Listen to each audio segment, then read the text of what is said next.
Bienvenue sur le podcast Coach by Design qui met au centre l'art d'être et d'accompagner l'unicité.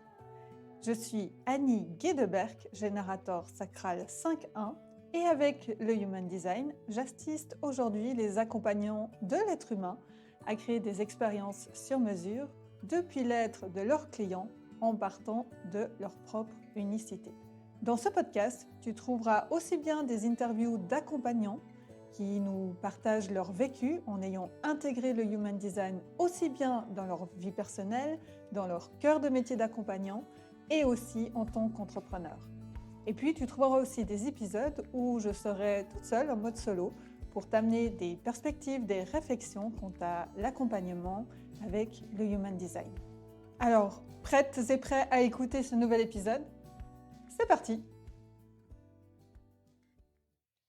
Hello, bienvenue à toi sur ce nouvel épisode du podcast Coach by Design. Je suis vraiment ravie de te recevoir pour cet épisode que j'ai intitulé Nous sommes tous des fédéraires et dans lequel je vais rajouter en puissance. Parce que oui, nous sommes tous des Roger Federer en puissance. Il n'y a pas un seul Roger Federer sur Terre, enfin si, en matière d'unicité évidemment, mais en matière de génie, nous sommes toutes et tous des génies. Et ça, c'est vraiment le sujet central dont j'ai envie de te parler. Mais pourquoi je veux te parler de Federer et de son génie? Parce que avant d'aller dans le détail du génie, j'ai envie de te parler un peu de Federer. Federer et pourquoi je trouve que c'est vraiment un superbe exemple par rapport au génie et qu'est-ce qu'il peut venir nous amener, nous, pour venir réveiller des choses en nous par rapport à notre propre génie intérieur. Parce que oui, nous avons, toi qui écoutes cet épisode d'aujourd'hui, nous avons toutes et tous un génie qui ne demande qu'à s'exprimer au monde. C'est simplement qu'aujourd'hui, eh bien, il y a tellement de choses à faire de manière différente que ce qu'on nous a appris. Mais on va voir tout ça. Alors d'où je viens et pourquoi j'ai envie de te parler de Federer? Parce que Roger Federer, comment te dire? D'origine, moi je suis suissesse d'origine, j'ai grandi en Suisse, je suis suisse et suissesse. Et Federer, j'ai parcouru ses 20 ans de carrière avec lui, comme beaucoup de personnes dans le monde, mais en Suisse, c'était quand même très particulier, parce que quand on dit Roger Federer, eh ben, on pense à la Suisse, puisqu'il a aussi beaucoup fait pour l'image de la Suisse. Federer, c'est un joueur de tennis extraordinaire, évidemment. D'ailleurs, beaucoup diront encore que même si aujourd'hui il a été surpassé par Djokovic, notamment et Nadal, je crois, beaucoup diront que un des meilleurs joueurs de tous les temps, c'est Federer.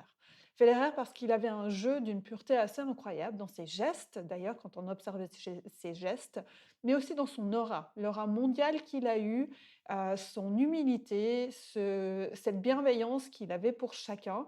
Et vraiment, ça a été intéressant. On ne va pas en parler dans ce podcast, mais d'aller voir son Human Design et d'observer son Human Design, à quel point l'alignement se faisait et de manière inconsciente. Mais quand on va dans notre génie, on s'aligne sur notre HD, on s'aligne vraiment à la personne qu'on est venu incarner au monde.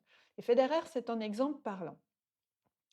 Ce qui est intéressant aussi avec Federer, c'est que là, je vais te parler de la perspective que j'ai, moi, de la Suisse, depuis de ce que j'ai pu aussi observer.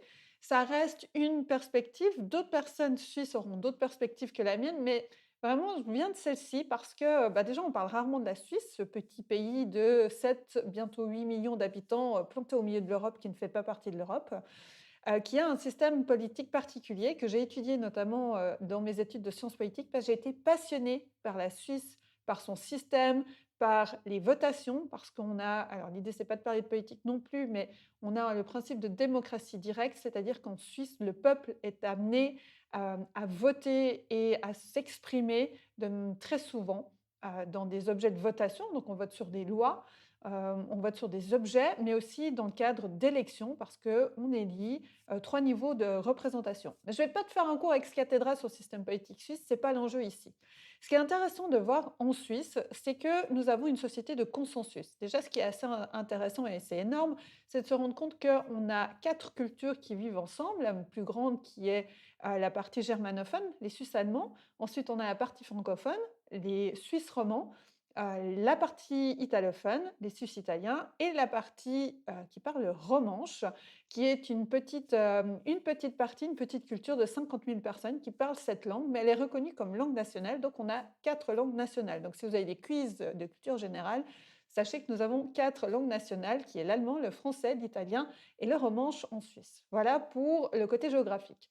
Et tout ça pour faire vivre 4 cultures ensemble, bien vraiment, on a réussi à le faire. Et il y a une culture de consensus en Suisse où euh, il n'y a pas de... On n'a pas un système de majorité avec une opposition. En Suisse, on a une multitude de partis différents dans nos chambres, si on regarde au niveau du pays, ce qu'on appelle le niveau fédéral. On a une multitude de partis qui sont représentés, donc une multitude d'avis différents représentés, avec certains partis plus forts que d'autres. Notamment, aujourd'hui, nous avons la droite dite dure, voire extrême, on va dire plutôt droite dure, qui est représentée au pouvoir.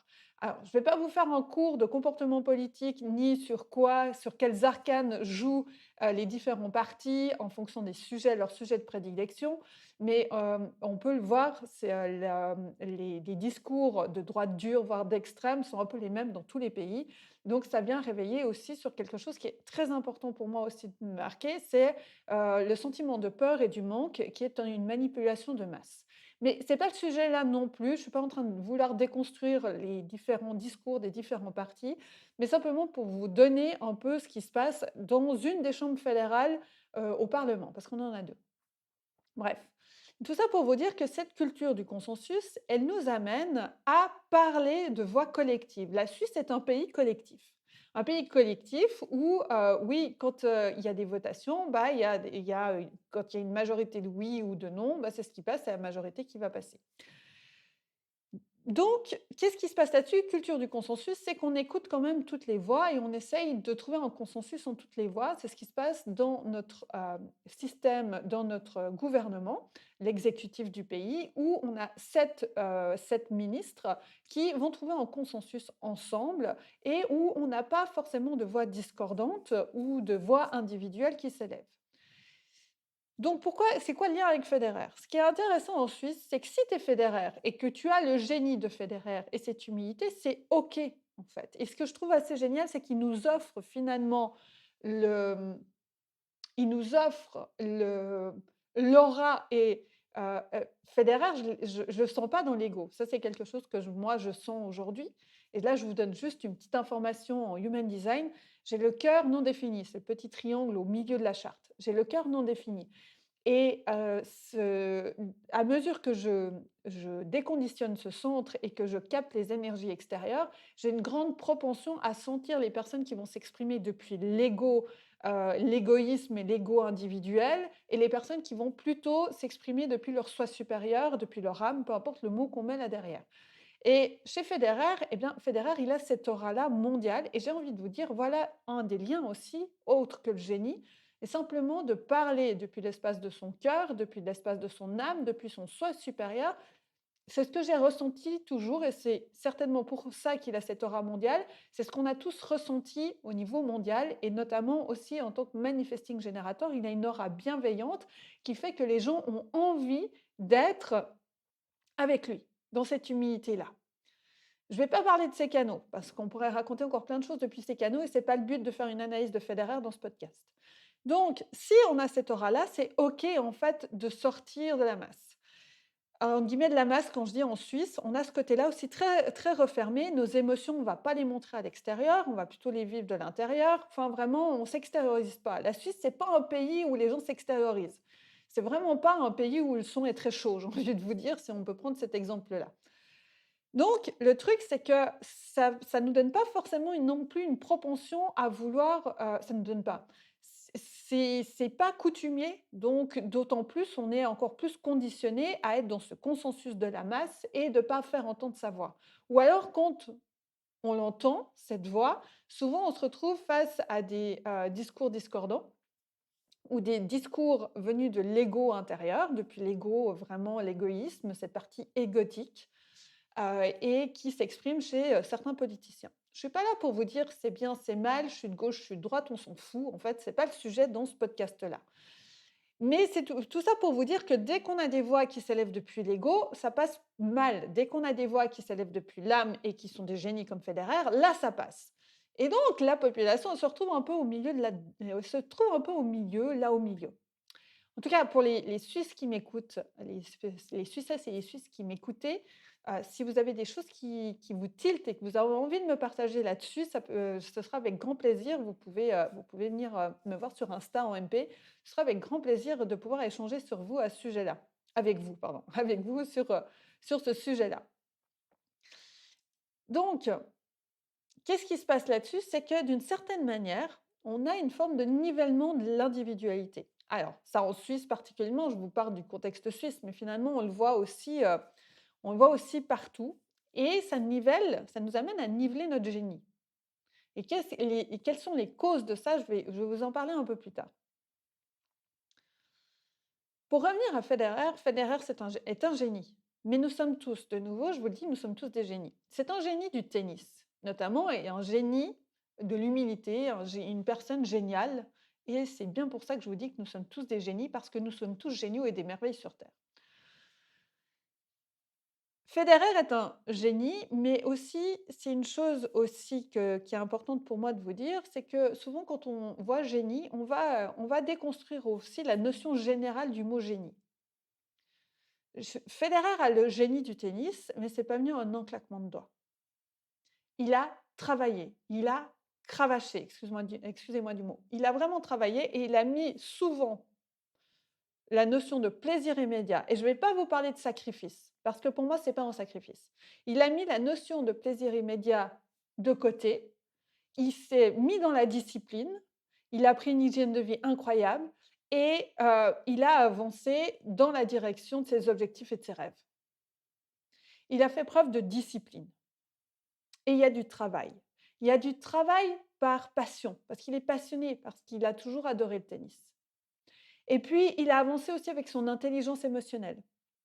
Pourquoi? Parce qu'au départ, on le voyait rager sur les terrains de tennis. Il y a des images au début de sa carrière où il a cassé plusieurs raquettes. Et petit à petit, il a avancé avec son intelligence émotionnelle. Maintenant, je ne sais pas sur quel chemin il l'a fait. Est-ce qu'il avait des espaces autres qu'en public pour exprimer ses émotions aussi? Bref, mais on l'avait aussi avancé là-dessus. Donc ça, par rapport à Federer, voilà un peu ce qu'on peut amener comme notion par rapport à son génie. Et vraiment, c'est l'exemple parlant que le génie demande de la discipline. Si on revient sur la notion générale du génie, on peut aussi se dire que le génie est intellectuel. Souvent, c'est ce qu'on met en avant, un peu le génie intellectuel. Par exemple, je vous donne le grand exemple, c'est Einstein. Einstein, qui a trouvé la formule E égale mc2, qui a fait des grandes découvertes en matière de physique et de mathématiques.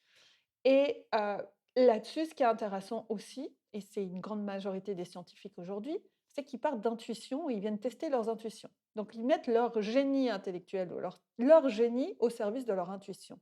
Et c'est ça le chemin sur lequel on va, c'est de mettre notre intellect, notre mental au service de l'intuition.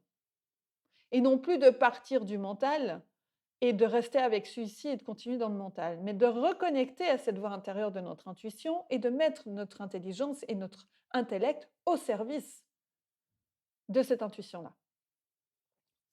On a parlé du génie dans le sport, vous avez assez d'exemples dans le sport pour voir les différents génies sportifs. Mais de nouveau, comment ils sont arrivés là? C'est à force de travail et de rêve. Il y a 2 éléments, il y a de la discipline, du travail, mais il y a aussi beaucoup de rêves. Ils sont visualisés dans leurs rêves et là, on parle de manifestation. Ils ont manifesté leurs rêves, ils se sont donné les moyens d'arriver à leurs rêves et il y a plein d'exemples comme ça. Il y en a plein, en fait. Vous pouvez en chercher partout et c'est du génie de tout le monde, c'est issu du génie de chacun.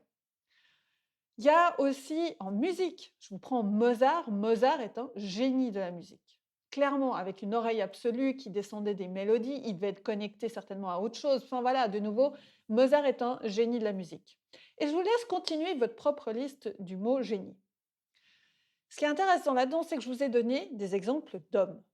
Alors, je mets cette question parce que j'ai pas la réponse. Chacun pourra trouver sa réponse. Hem, je me pose la question si cette définition généraliste du génie inconsciemment s'impute aux hommes.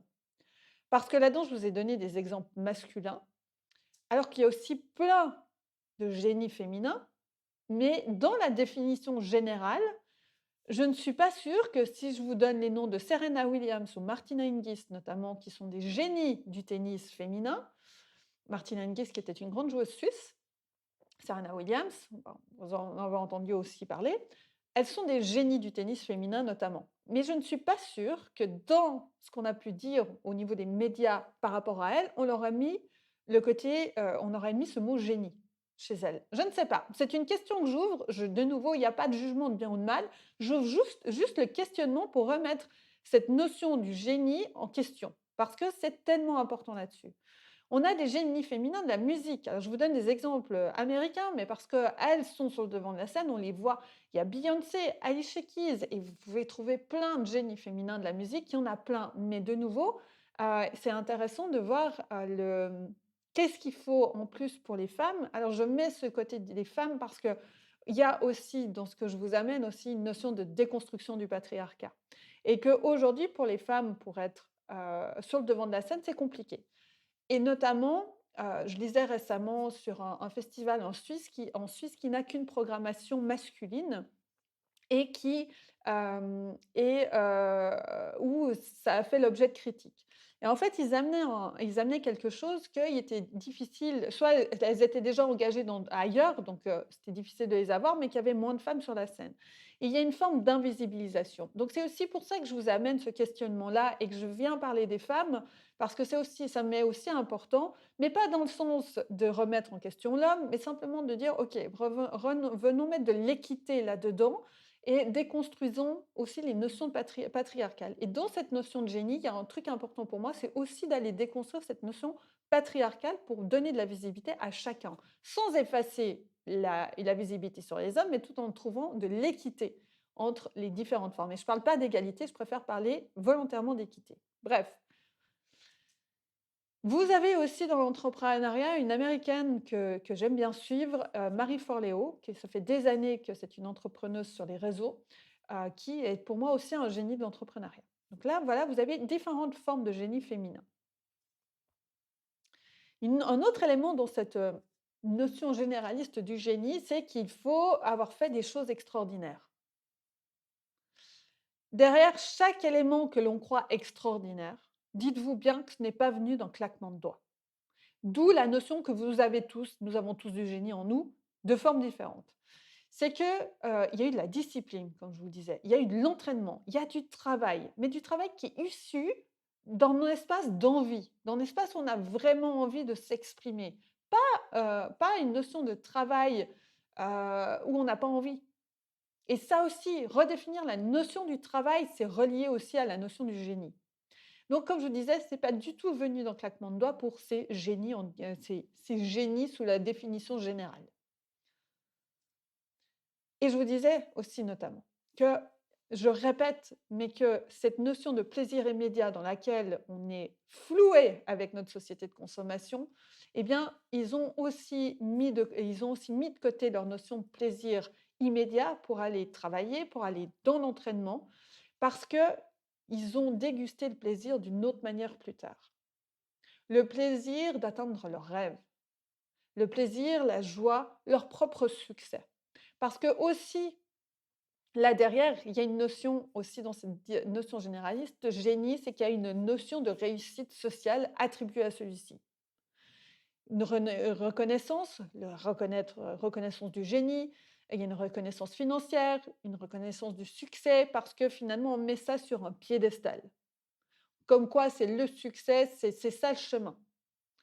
Et en fait, j'ai envie de dire que non, que le succès serait défini pour chacun et chacune d'entre nous, spécialement pour les projecteurs, encore plus parce qu'ils sont reliés à cette notion du succès, mais pour chacun. Redéfinir la réussite, la notion de réussite, la notion de reconnaissance. On se reconnaît par nous-mêmes avant d'être reconnu par l'extérieur, sinon on remet la responsabilité à l'autre de nous reconnaître. Il y a tout ce chemin-là. Donc dans cette définition du génie, vous voyez tout ce qu'on peut remettre en question. Donc ça, c'était la notion générale. Maintenant, si on vient sur redéfinir le génie, déjà, j'ai envie de vous dire que le génie n'est pas quelque chose d'extraordinaire. Alors peut-être que je vous casse un mythe, mais pourquoi c'est pas extraordinaire? Mais parce que c'est vous. Alors oui, on peut le voir d'une certaine manière, c'est pas extraordinaire dans le sens général du terme. C'est extraordinaire dans le sens où vous êtes une merveille de l'univers et que vous êtes extraordinaire par nature. Parce que l'ordinaire n'existe pas. Parce qu'on nous a fait grandir dans une société qui a mis des règles, qui a mis des normes, qui a mis d'une normalité et des choses ordinaires pour finalement niveler les gens. Et c'est là où je vous amène ça, c'est que nous avons toutes et tous du génie et de naissance. Depuis notre naissance, nous sommes nés avec un génie en nous. Ce qui s'est malheureusement passé, c'est qu'il n'est malheureusement pas soutenu, ce génie, à plusieurs niveaux. C'est que ce génie, il se révèle déjà à travers le rêve des enfants. Les enfants, quand ils rêvent d'être footballeurs professionnels, skieurs, skieuses, peu importe les rêves qu'ils ont, ils jouent à ça. Laissez-les jouer en fait, laissons-les jouer, laissons-les se rêver là-dedans.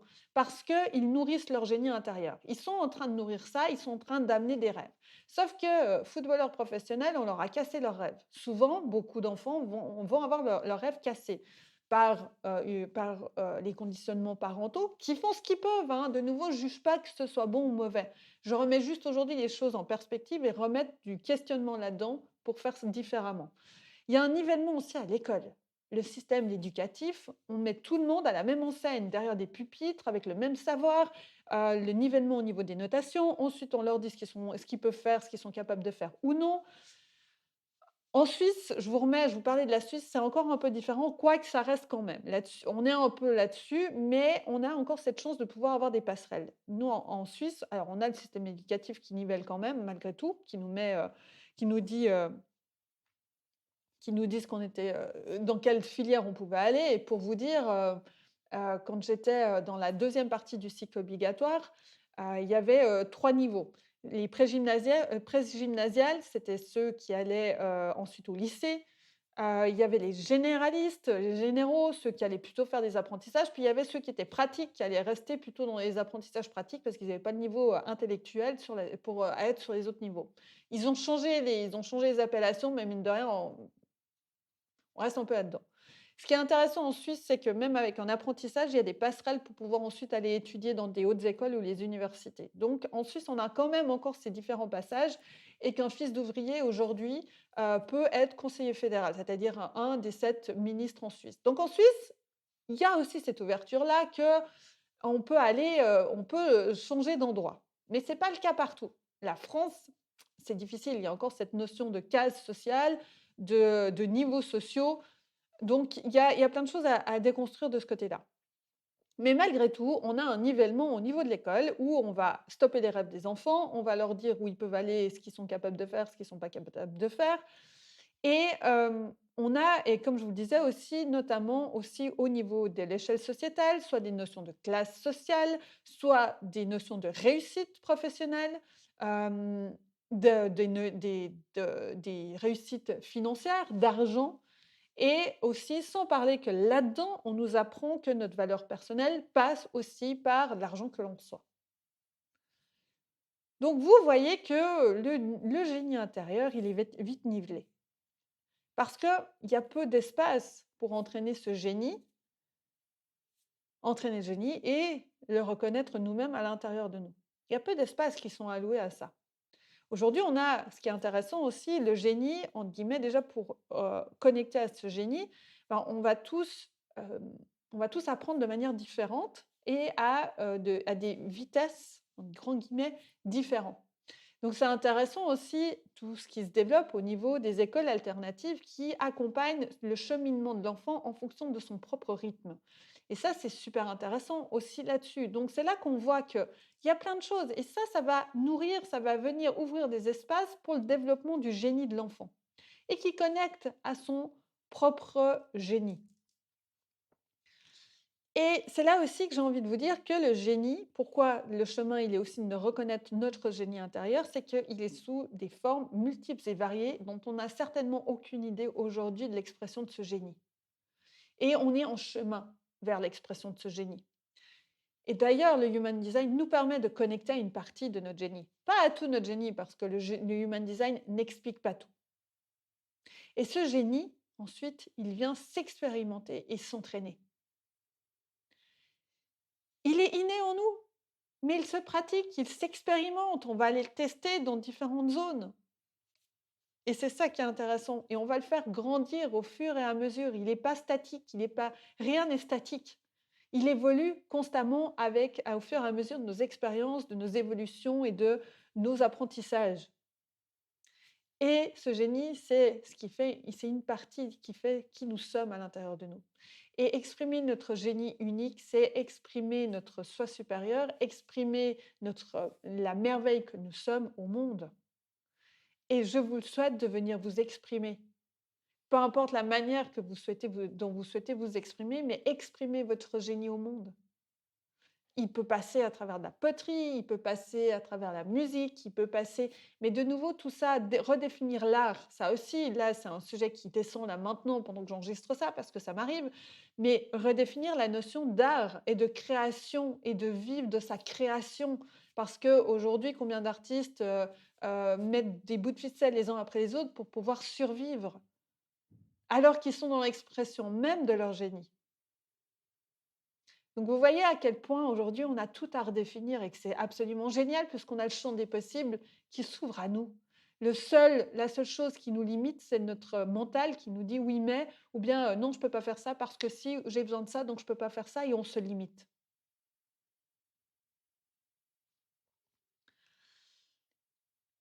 Et là, reviens pour vous en tant qu'accompagnant et entrepreneur pour la plupart d'entre vous, c'est votre génie et votre histoire qui crée votre unicité qui va vous différencier. Parce qu'aujourd'hui, quelqu'un qui dit la même chose que vous, il y en a plein. Quelqu'un qui vient parler du human design, il y en a plein. Qu'est-ce qui fait qu'aujourd'hui c'est différent, que vous m'écoutez moi? Parce que je vous parle de Federer, parce que je vous parle de plus en plus de mon histoire, par quoi je suis passée, de mes réflexions. Je vous amène tout ça, je vous amène du moi de plus en plus parce que je m'alloue aussi d'ouvrir des portes et d'aller exprimer des choses que j'ai jamais exprimées. C'est ça qui va donner de la profondeur à ce que vous êtes venu amener. Et parce que si vous accompagnez aujourd'hui et que vous écoutez cet épisode et que vous êtes encore là maintenant et merci d'être là, c'est que vous avez connecté à quelque chose de plus grand en vous. Et cette chose plus grande en vous demande à s'exprimer. Parce que c'est vous, c'est pas quelque chose qui est différent de vous. Votre ego vous amène à penser ça. Votre ego peut être en résistance, vous amène à penser qu'en fait, vous allez être quelqu'un de totalement différent. Ou que si vous allez sur ce chemin, vous devez renier le reste. Pas du tout. Ça, c'est une découverte récente. Pas du tout. C'est une histoire que votre mental se raconte. Et c'est intéressant d'être en conscience de ça, de me dire: «Tiens, quelle histoire je me raconte qui limite mon génie intérieur?» Ça, c'est une super question, je vous la donne, je vous la mets là-dedans. Quelle histoire vous racontez-vous qui est en train de limiter l'expression de votre génie intérieur? Et en tant qu'accompagnant et entrepreneur, vous avez du génie dans vos accompagnements. Et d'ailleurs, dans le prochain épisode du podcast, on en parle d'une certaine manière. On ne met pas le mot génie, mais à quel point vous êtes unique dans vos accompagnements et qu'il n'y a pas une manière de faire. Il y a une multitude de manières de faire. L'important, il est dans votre posture vis-à-vis de l'autre et d'être de plus en plus en conscience de ce qui se passe dans la relation. Et c'est un sujet, je vais y revenir dans ce sujet-là, ça m'assère, c'est pas ça m'assère, je suis encore en train de le laisser dans mon génie intérieur pour l'instant avant de venir encore plus vous en parler, mais d'être de plus en plus en conscience de ce qui se joue au niveau de la relation énergétique qu'on a avec l'autre. Le Human Design nous offre cette compréhension-là, nous offre d'aller encore plus en conscience dans ce qui peut jouer dans l'inconscient, notamment énergétique, avec la personne qu'on en accompagne. Et ici, l'important va être votre posture, la posture que vous avez vis-à-vis de l'autre. Et de quel espace vous vous exprimez. L'espace de votre cœur, de votre soi supérieur, de votre âme, peu importe le mot que vous mettez de nouveau, ou l'espace de votre ego, qui veut avoir raison.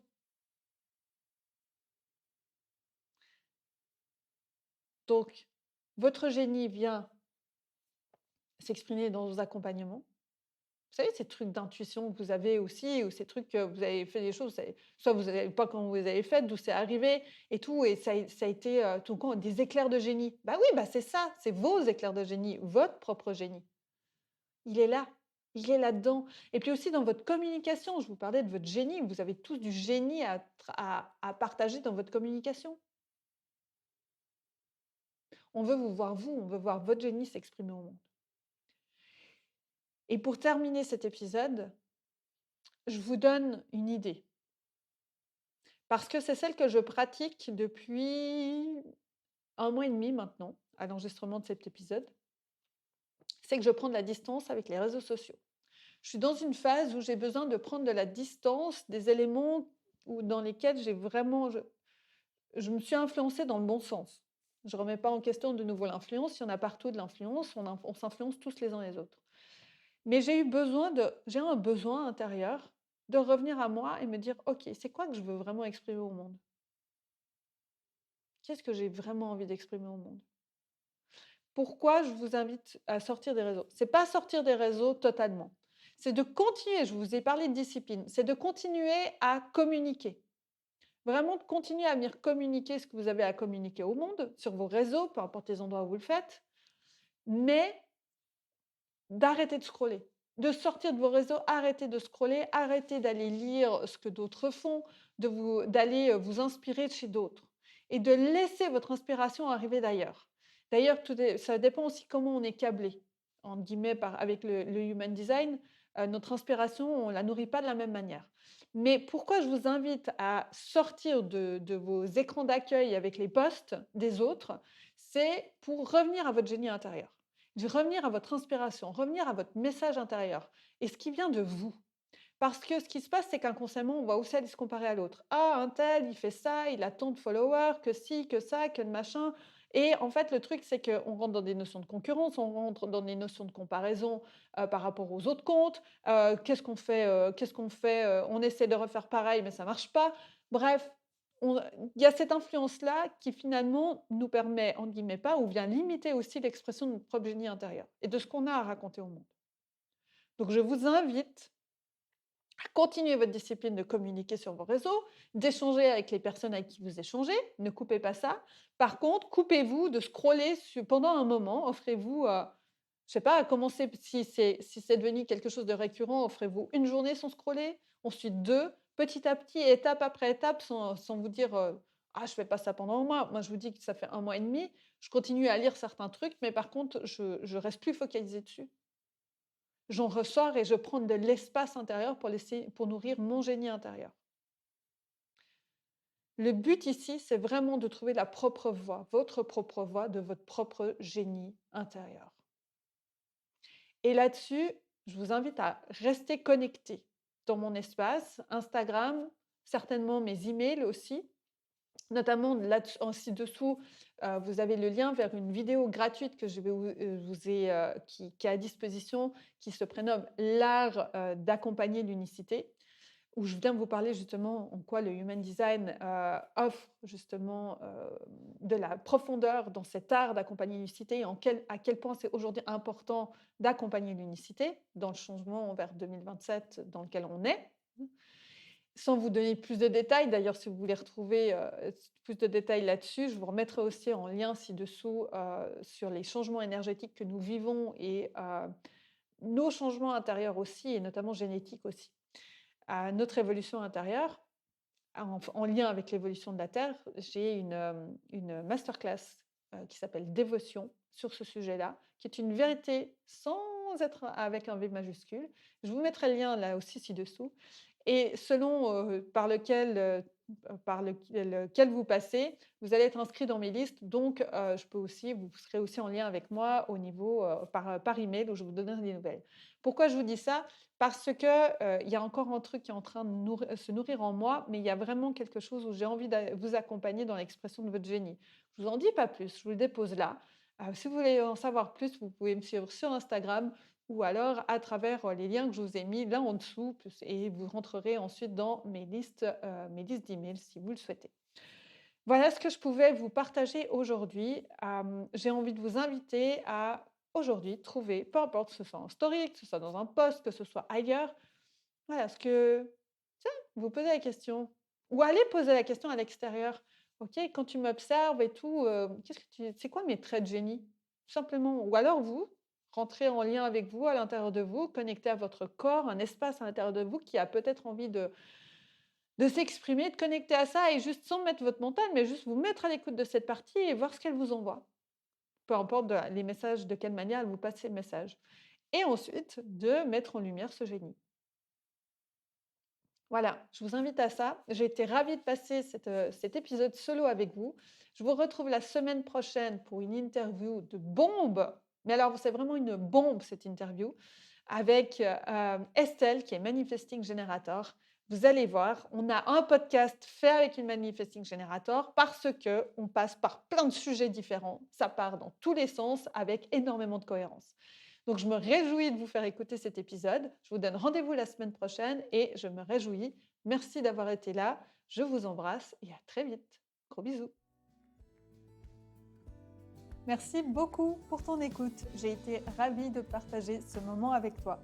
Si tu le souhaites, je t'invite à nous rejoindre sur le compte Instagram @anigué. Et puis, j'ai aussi la joie de t'offrir une vidéo gratuite intitulée L'art d'accompagner l'unicité.